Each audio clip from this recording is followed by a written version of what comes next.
여러분의 건강을 책임지는 건강 튜브. 안녕하세요. 부산대 치과병원 치주과 전문의 김현주입니다.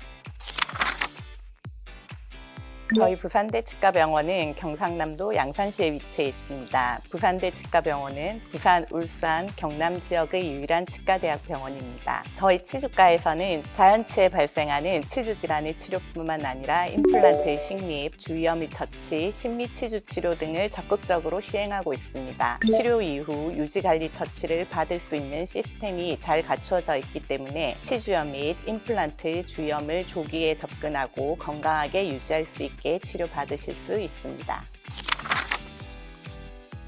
오늘은 치주염 발치에 대해서 알려드리겠습니다. 발치 또한 치료의 한 방법이지만 이에 대한 인식이 부족한 상황입니다. 발치를 적절한 타이밍에 하는 것이 얼마나 중요한지에 대해서 전달해 드리고 싶습니다.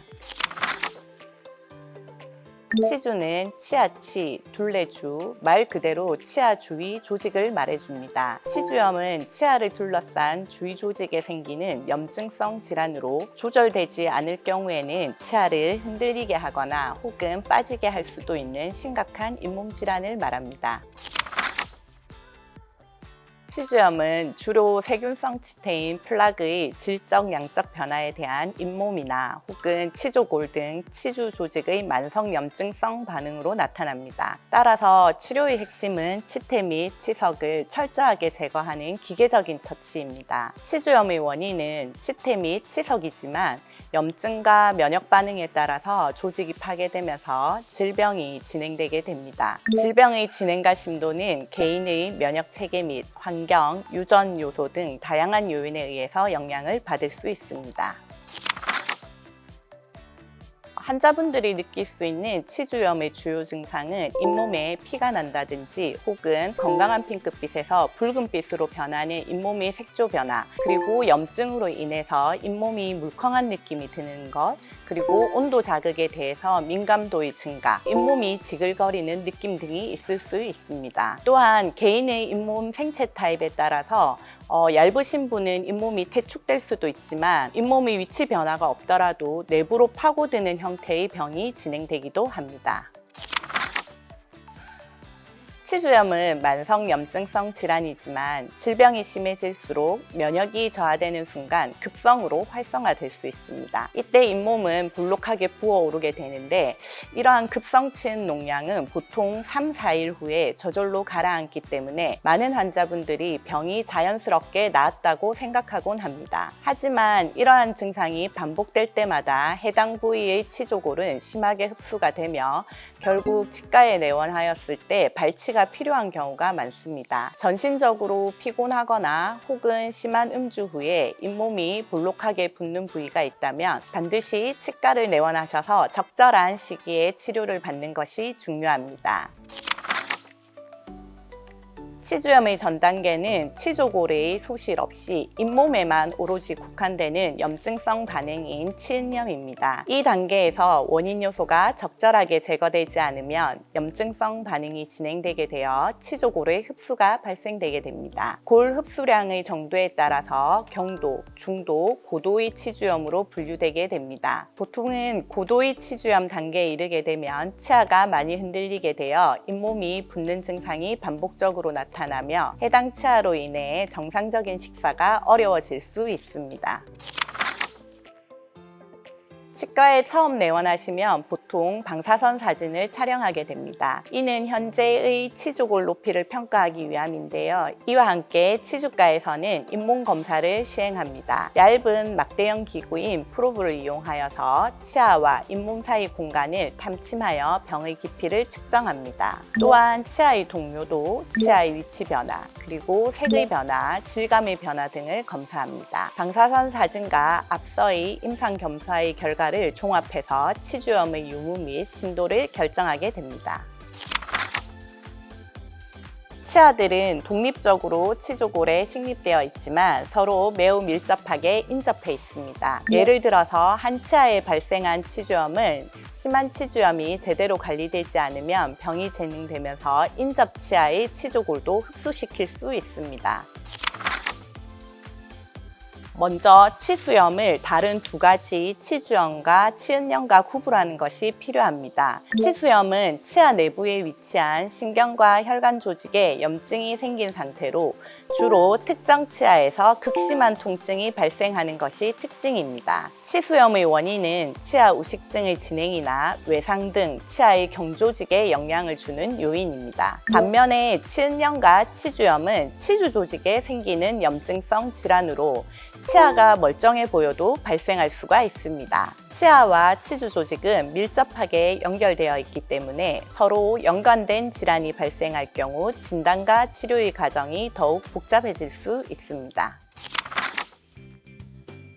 치주염이 있더라도 중증이 아닌 경우에는 적절한 치료를 통해서 치아를 장기간 유지할 수 있습니다. 이를 위해서는 적극적인 치주 치료와 정기적인 유지 관리가 필수입니다. 치주 질환은 진행성의 질환이기 때문에 질병을 멈추거나 혹은 진행의 속도를 최대한 늦추는 것이 매우 중요합니다. 만약에 중증의 치주염으로 인해서 발치가 필요하다고 진단된 경우라면 발치 시기를 잘 선택하는 것 또한 중요합니다. 발치가 필요한 치아는 대개 유지하더라도 제대로 기능을 하기가 어려운 경우가 많습니다. 요즘은 발치 후에 대부분 임플란트를 통해 치아를 대체하는 경우가 많습니다. 염증이 잘 조절되지 않는 치아를 오래 유지할 경우 이후 임플란트 시술이 어려워지거나 혹은 임플란트의 예후가 나빠질 수 있을 정도로 치조골의 흡수가 심하게 진행될 수 있습니다.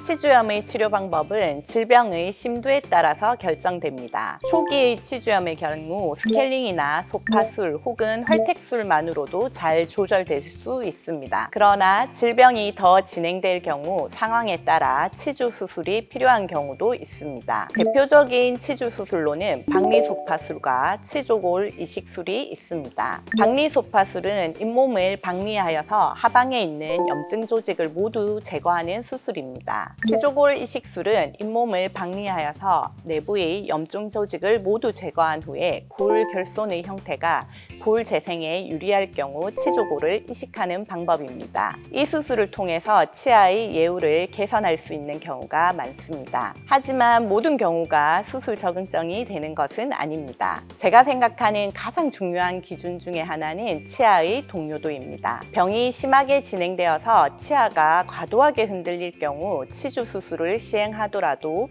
효과를 기대하기 어려운 경우가 있습니다. 이런 상황에서는 발치가 치료 방법이 될 수 있습니다. 따라서 자연 치아를 오랫동안 건강하게 잘 유지하기 위해서는 치주염을 지속적으로 모니터링하고 질병의 초기 단계에서 개입하는 것이 무엇보다 중요합니다. 가장 널리 알려져 있고 그 상호관계가 과학적으로 어느 정도 규명된 질환은 당뇨입니다. 치주염과 당뇨는 같이 존재할 경우 서로의 조절에 악영향을 주게 됩니다. 실제로 조절되지 않는 당뇨 환자들에서 우리가 하는 통상의 치주 치료를 시행하였을 때 치료에 적절하게 반응하지 않거나 혹은 치료 후에도 치유가 더디게 진행되는 것을 많이 관찰할 수 있습니다. 이외에도 치주염은 뇌혈관 질환, 심장질환, 조산, 류마티스 관절염 등 다양한 만성 염증성 전신질환과 관련이 있는 것으로 알려져 있습니다. 전신적으로 건강이 좋지 않거나 혹은 노인에게 조절되지 않은 치주염은 급성 농양을 발생시킬 위험이 있습니다. 면역이 저하된 경우 급성 치주 농양이 생길 수 있으며 이 농양이 국소화되지 않고 근육 공간 등으로 퍼지게 될 경우 안면 부위 종창으로 진행될 수도 있습니다. 구강 주위 공간은 기도나 눈, 코, 옆 등 중요한 공간과 밀접하게 연결되어 있기 때문에 염증이 이러한 부위로 확산될 경우 위험할 수 있습니다. 또한 조절되지 않은 염증은 골수염이나 구강암 등의 원인이 될 수도 있기 때문에 치주염의 발치 또는 치료를 통해서 염증을 효과적으로 조절하는 것이 필수적입니다.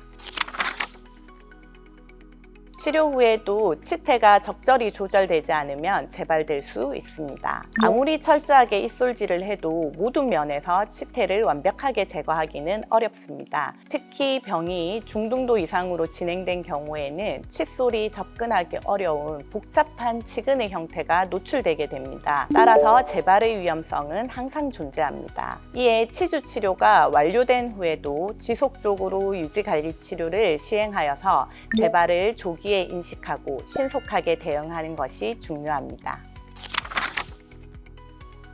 치주염으로 인해 발치를 했을 경우 잔존 치아에도 치주염이 진행 중일 가능성이 매우 높습니다. 따라서 적극적인 치주 치료를 받으시고 해당 부위에 임플란트를 식립하게 된다면 이 역시 임플란트 주위염에 이완되지 않게 지속적인 구강 위생 관리를 받는 것이 중요합니다. 발치 후에 골 내부가 완전히 치유되기까지는 보통 4개월 정도가 걸리게 됩니다. 그러나 이 기간 동안에도 골의 강도와 밀도는 인접치아의 수준에는 미치지 못합니다. 환자분들이 직접 느낄 수 있는 발치 부위의 구멍이 잇몸으로 완전히 메워지는 데는 약 한 달에서 한 달 반 정도 걸린다고 보면 됩니다. 이 과정이 완료된 후에도 골의 완전한 회복과 강도의 증가는 시간이 더 필요할 수도 있습니다.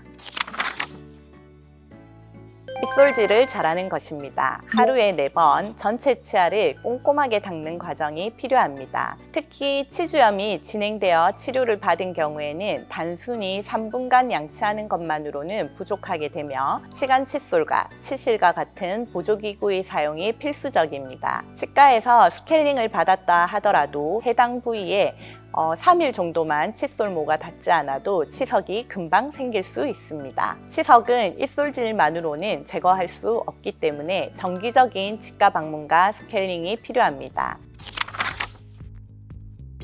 환자분들은 대부분 치아를 최대한 보존하고 싶어 하시기 때문에 치과 의사가 발치를 권유하면 과잉의 치료라고 생각할 때가 많습니다. 그러나 발치의 타이밍은 매우 중요합니다. 치주적인 측면에서 자연 치아를 최대한 오래 유지하는 가장 효과적인 방법은 주기적인 치과 검진과 조기 진단 및 치료입니다. 치주염이 의심될 때는 주저하지 말고 치과를 방문하여 적절한 검진과 치료를 받는 것이 중요합니다.